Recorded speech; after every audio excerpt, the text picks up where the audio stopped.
Hi, everyone. Good morning, and welcome to our third episode of Daily Reflections during COVID-19.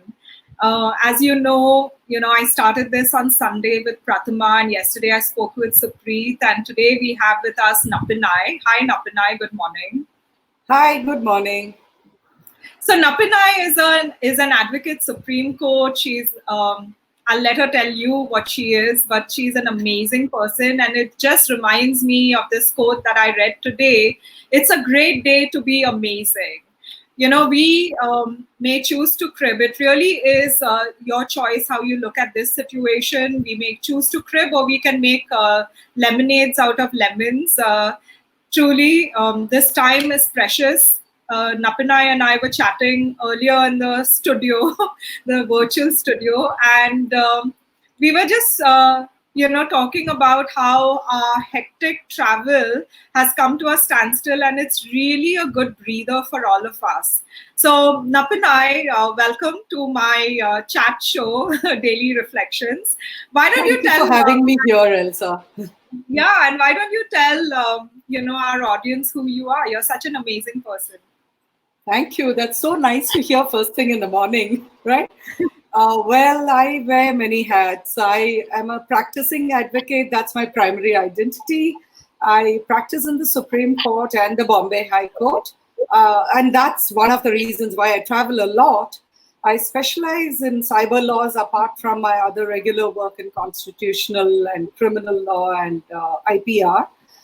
So because of my specialization in cyber laws, I was one of the earliest to specialize in that, meaning literally one of the earliest since 1995, before India got its codified law. And therefore, I've been training police and thereafter judiciary. I take sessions for industry on weekends. So I travel a lot during that time too. I wrote a book on cyber laws, and now I'm on the next six. Hopefully, I'll get the six done, and maybe one more for the initiative which you and I are doing together, Elsa. So, for me, this break has been so great because one, I just rested first, did nothing. I just love that, doing nothing. That's a great initiative to do. So did nothing for about a few days, and then got down to the pending work, which was, I had conceptualized this thing called Cyber Saathi or Cyber Friend about 4 years back in 2016 or so, but I just kept delaying it.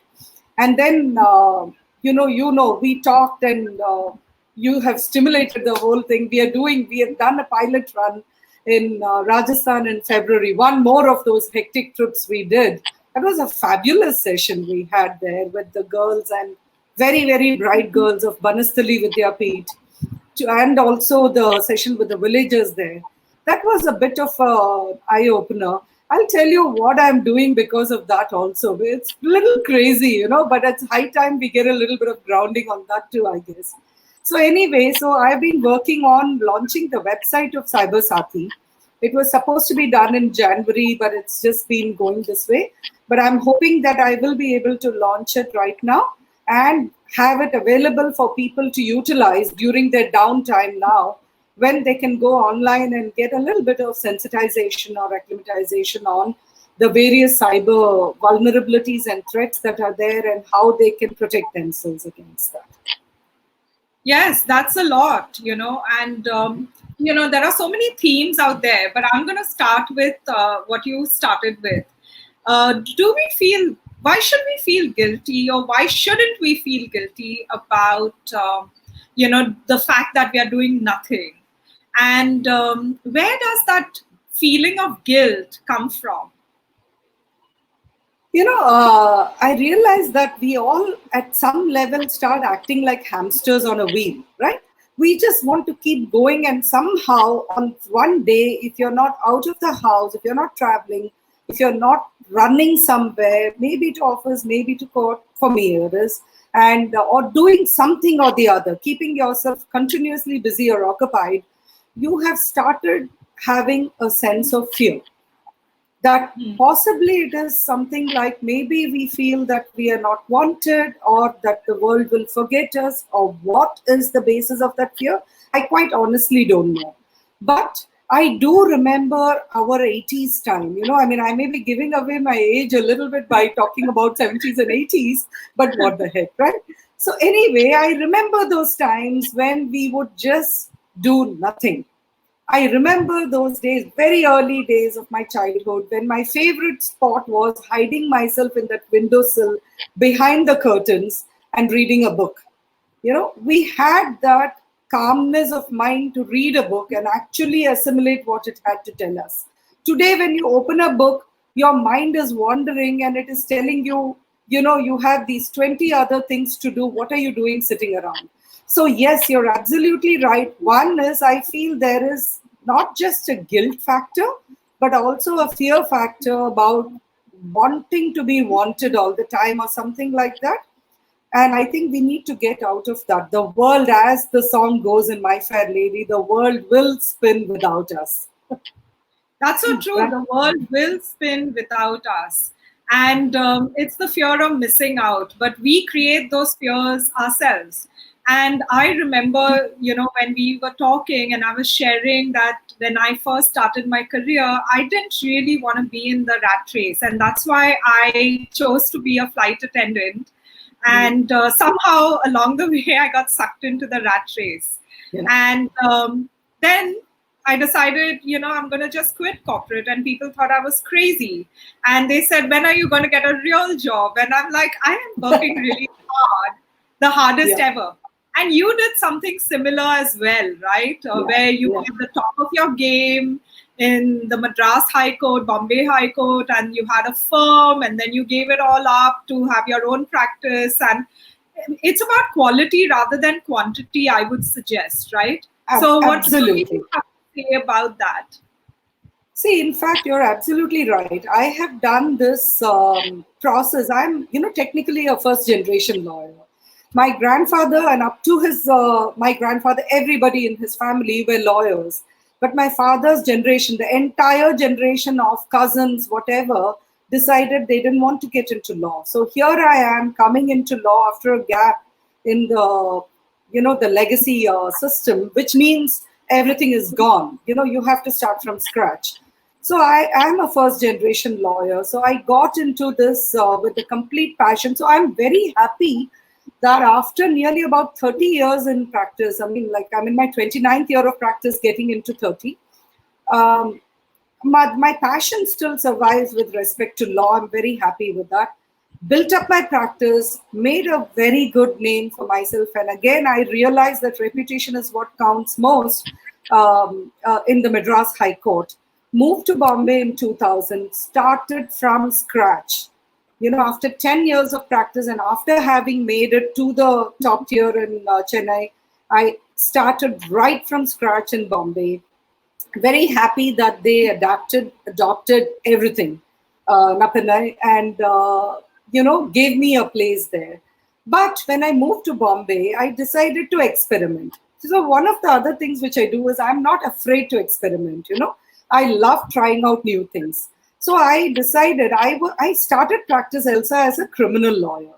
So imagine the trajectory, right? So I start as a hardcore litigation lawyer and a criminal lawyer, move to corporate and civil laws, dabble in it rather from 1994-95.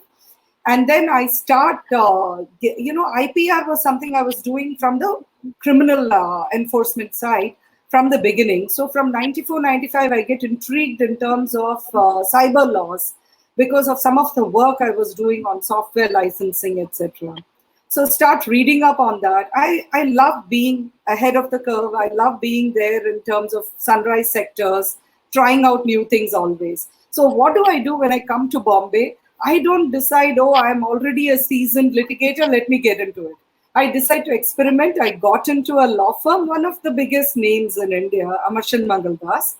And I insisted on being in their corporate finance wing. I'm very happy that Cyril Shroff of Amarchand gave me that break and trusted me enough to do very well in that.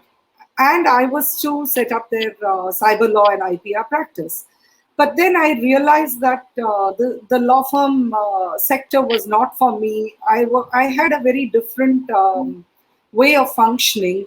So I parted as friends. and started on my own. Then I was constrained to start a law firm instead of as an individual practice at that point of time. So in 2012, after doing that full rat race, as you said, I decided to take a step back and say, okay, what do I really want to do with life? But I can tell you, even from 2002 to 12, I was very clear that I was not going to go for quantity. I will stick to qualitative practice because that's what will give me the opportunity to read a lot, be abreast of the law, and understand, the depth of it, and not just keep running day to day in terms of each day's hearings. So that helped me again to move to counsel practice, as what we call it in Bombay. Wound up the firm practice in 2012. It was a very bold step because it's not like people are waiting in line to brief you in matters just because you say, okay, I've given up filing wakalats and I'm in counsel practice, So it is a risk. It was a risk worth taking. If I hadn't done that, I would not have been able to write my book. I would not have been able to focus on a lot of other initiatives which I was doing, and to contribute. So I've done a lot more in terms of police training and judicial training. I set the entire curriculum, in fact, in 2014-15 for training of lower judiciary across India. And, a lot of other initiatives that I've done, a lot of fellowships I was able to take, thanks to, you have put me on to some too. So a lot of things I've done from 2012 to now, I don't think I'd have been able to do if I had just stuck to doing the monotonous or the routine work of a lawyer. Yes, that's true. And, all of us need collaborators. We all need, partners. And you have been an amazing partner. So, yeah, this is really interesting.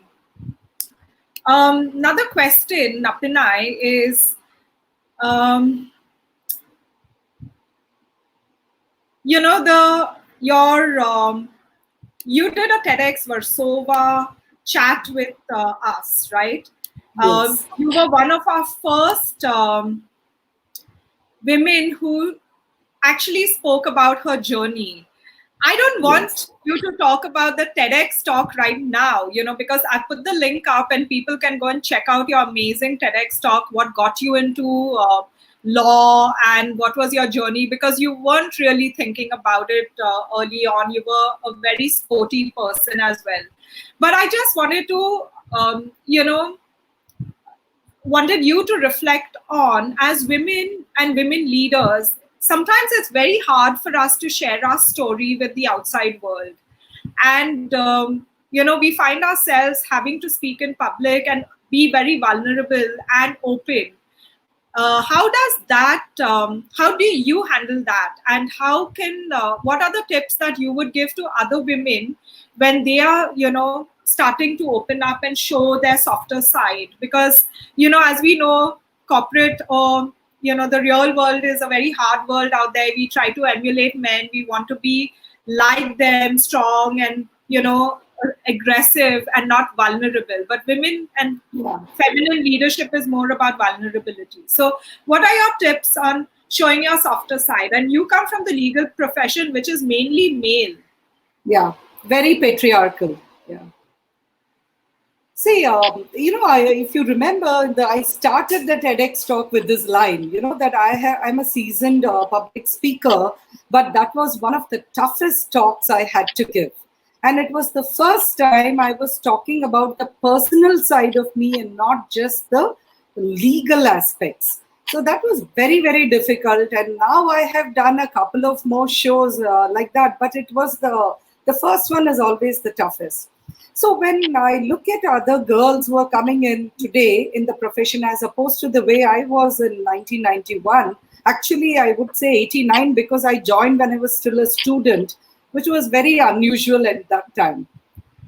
I realized that the girls today are a lot more confident, but their confidence is actually more bravado than bravery, because they feel, I think it's a lot more aggression rather than confidence.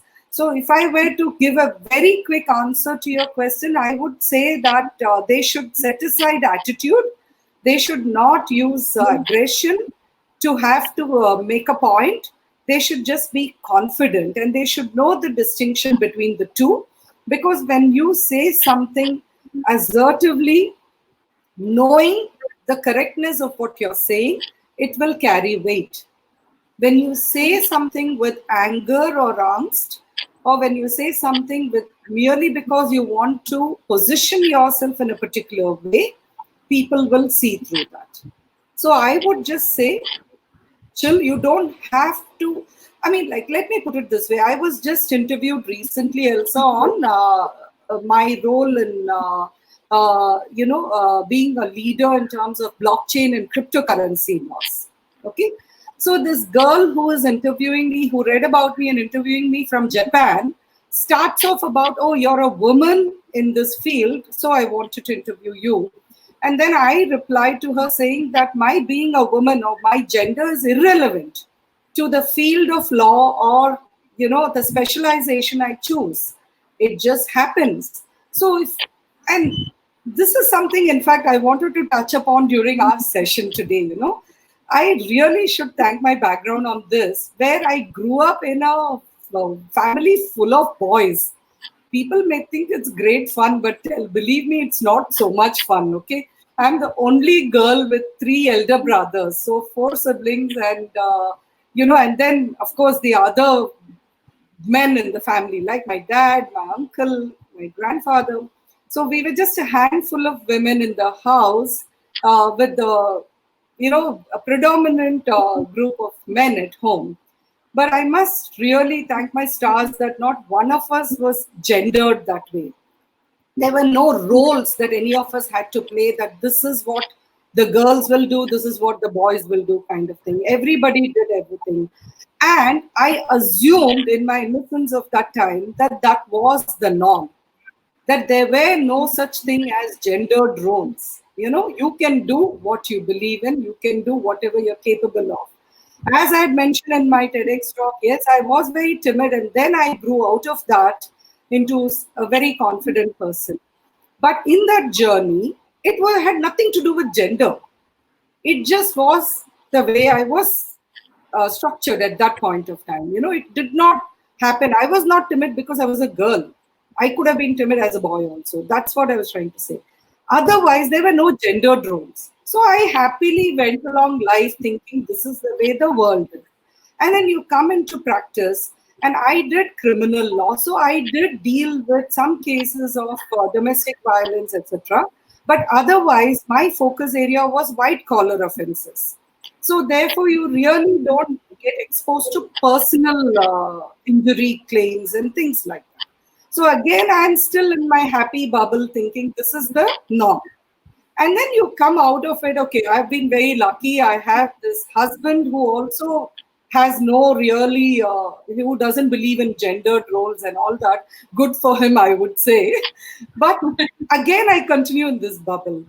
And then I start hearing conversations around me. And that is when you open yourself out to the larger world out there, you realize that the world you've been living in is not the norm.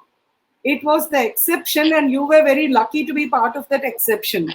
When I'm hearing today, and during this lockdown, women talking about how they're complaining about how they are doing all the work themselves, or that they have to they're assuming that is their role and doing it.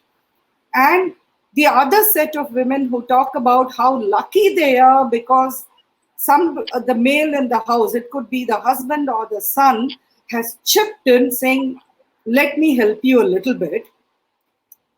You realize that, the problem is not just with the people, it's not just with the individuals, it's with the system, or it's with the structure. We really have to start early, because my grandmother, my parents started early in our house. None of us understood this concept of gendered roles, right? Maybe that's the next thing I thought we should partner on. And that's why I said I'll come to this issue about the Rajasthan village session we both took. on gender sensitization. And one of the things I started doing after I started seeing all the messages on the WhatsApp groups was actually to watch Hindi serials. Arun was shocked at that because I haven't watched a Hindi serial in how many decades, I don't know. But I started watching it because I wanted some reality check on what is it that is happening around us, where it's not, people like us, we are all in the same, we are on similar circles. So we talk the same talk. We are not talking differently. We're not of different minds. So I thought, let me look at different minds.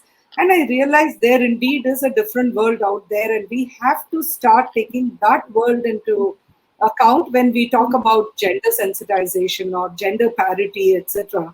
Because that is the real world, and that is the bottom of the pyramid, the broader structure which needs to grow from the bottom. The good news there, of course, is we just have to worry about one generation. If we catch one generation, the rest of it will happen of its own accord. Yes.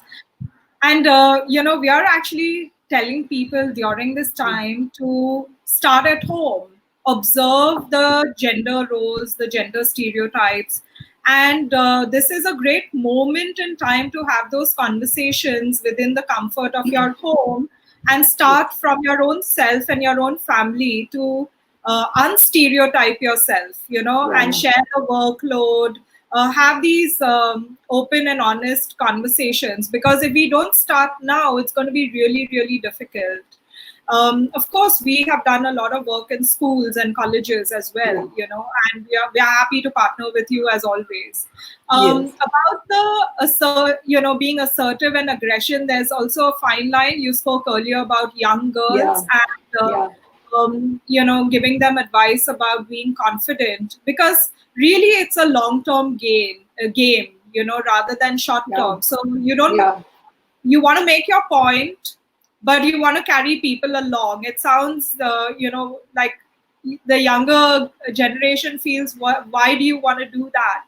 But you and I have seen that at the end, when you're in your late 40s and 50s and you need people to support you, it's your long history and your career that gets people to align with you, because they know who you are, what you stand for. And if you've been consistent over the years, you can really build that movement. At least that's what I'm seeing.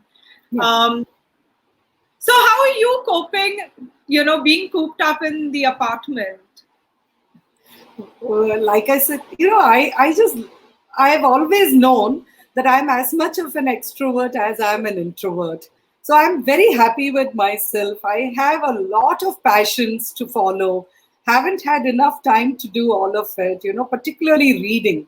I was known for a few things, in early days. My school classmates or college mates would talk about these things, that I would always be reading. And the other thing which you also may not know, Elsa, about me is that I used to sing. I have trained in Carnatic music for many years. I was in fact performing on All India Radio, and meaning as in one of their slots, half an hour slots. And one of my friends from law college was ragging me recently, saying that they used to call me the lawyer Bhagavathar. Bhagavathar means the person who would sing, because I believe I used to do it without realizing it, but I would actually be singing when I'm walking around in the corridors and court, when I'm running from one court to the other. So these are all things which I had shelved for a long time, and I'm getting back to all of that. So I can tell you it's a very, very busy, hectic phase. The only thing that I found a little difficult to begin with, because of that break of doing nothing, was to get my discipline back, to get down to work, to have a routine, to make sure that, you don't just let go. So just getting the house in shape also gets you in shape to, your mental shape. I mean, not physical. Of course, I'm sure it will help physically also. But to get your mental shape in order and to get you back into a routine and make sure that you stick to certain schedules and deadlines, etc. So One, the fact that we have a lot of chamber work helps because your work is continuing. You have deadlines to meet irrespective of whether you're working from home or from wherever. The fact that I've been traveling a lot and I've been doing this balancing between Delhi and Bombay also meant that my office and juniors, etc., are very used to not having me around all the time. They have a very good sense of discipline, and so they carry on with their work. So everything is going smoothly in that sense. But um, there will be tough times in the sense of we are all people who are constantly meeting or at least seeing a huge crowd around us all the time. I remember that in one of my trips to Europe, we were trying to find this vegetarian restaurant, which was, we were just following Google Maps. And it was very, suddenly we were out of this place where there were crowds, it was dark and it was empty. And I felt very uncomfortable and I said, Arun, let's go back. Okay, and then we realize it's just because we are from Bombay. Otherwise, right? We are so used to crowds around us that we think that if somewhere there are no crowds, it's not a safe place. So that whole DNA that's built into us nowadays of being around people, having conversations, it's not about contact, it's just about having people around you. I think that is what everybody is going to miss. And there is another issue that I have on that. I hope this whole sense of isolation that we are putting ourselves through doesn't become the new norm. We should not start creating elitism out of this isolation. And that's a fear or concern that I have. Great. So once this is over, I hope it's over soon. But, whenever it's over, what is the one thing that you're looking forward to? I guess going back to court. That would be good fun. Not the first thing that most others would want to do. No? But you're writing a couple of books and we are launching Saathi. So maybe you want to talk about that. Of course, that's something I am looking forward to. We are on track for June. That's all I can say. So a lot of things which we would have had to do, fitting it into the other routines, I'm able to now focus on and create the curriculum for Saathi and do it in, staggered phases. What we've done already is we've taken your advice, Elsa. We've had some calls and we've had virtual meetings also on this. So just to, for the listeners, just to give an idea of what Saathi initiative is, which we are doing together, our initiative is focusing first on child protection online. And when we are talking about child protection online, it's not a typical thing where we are telling children to be safe or telling them what to do and what not to do. I think there is a lot of child in me also which rebels at being told what I should or should not do. So to a large extent, I understand where a child or a young adult comes from. And today, I believe that they are not real, and they're all young adults actually today. Because we have empowered them, we have given them that opportunity for them to know the digital space a lot better than we understand it. We are scared of it. We will still use it like today's chat, right? But we are still conservative enough that I would want to come online about 10 minutes earlier to ensure that it works, because that's the fear factor with us. A youngster would not think like that. They'll say, oh, we'll get everything done, right? So given this circumstance and the way we've conceptualized the whole thing is, we empower children. We just tell them about all the threats and risks and vulnerabilities out there. And we tell them about the remedies in the event somebody falls victim. And we allow children, not allowed, sorry, that's the wrong word to use. See, the adult does come up at times. We let the children then lead in helping others when they fall prey. So it could be, and the whole concept is when a child falls victim, they will invariably turn to another child for help. They will not come to the adult. When the adult has turned to the child for help with their devices, and then when the adult tells the child, don't do this because it's unsafe, don't go to these sites, don't befriend people you don't know, the child is not going to listen, because they will say, oh, you don't know anything about this domain. But when their peer tells them, this is, you know what, I found out that, people can be faking their, creating fake profiles and pretending to be children, and they would turn out to be adults, and they will be doing social engineering online. So be careful, because, I don't want others to know, but actually I fell prey or something like that, then the other child will listen. So the whole idea is of peer mentoring, of peers being the support group, and the peers and children also helping adults in the same way as they are helping us with devices. They are also going to help us with vulnerabilities and remedies. So this is the focus of Cyber Saathi. We can put this up online, but it's not like the child is going to come to, the mountain. So the mountain has to come. Or rather, here I should say it's actually the other way around. Yeah, the mountain. This is what happens when you're sitting around at home too long.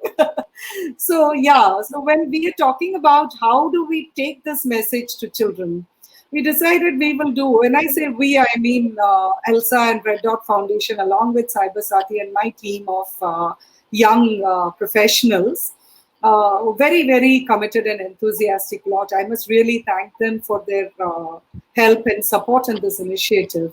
There are a bunch of lawyers who also believe they don't want to be just lawyers, they want to do a lot more than just that, right? So that's the commitment which can help you to do a lot more. So we're all, so this is the team, this is the we which I'm talking about. We are hoping to take this message to schools first, and then possibly expand it to colleges, where we will go and do a sensitization program first, and then figure out the volunteers who want to come on board and get trained as trainers. And our whole initiative is that we train 5 Cyber Saathis.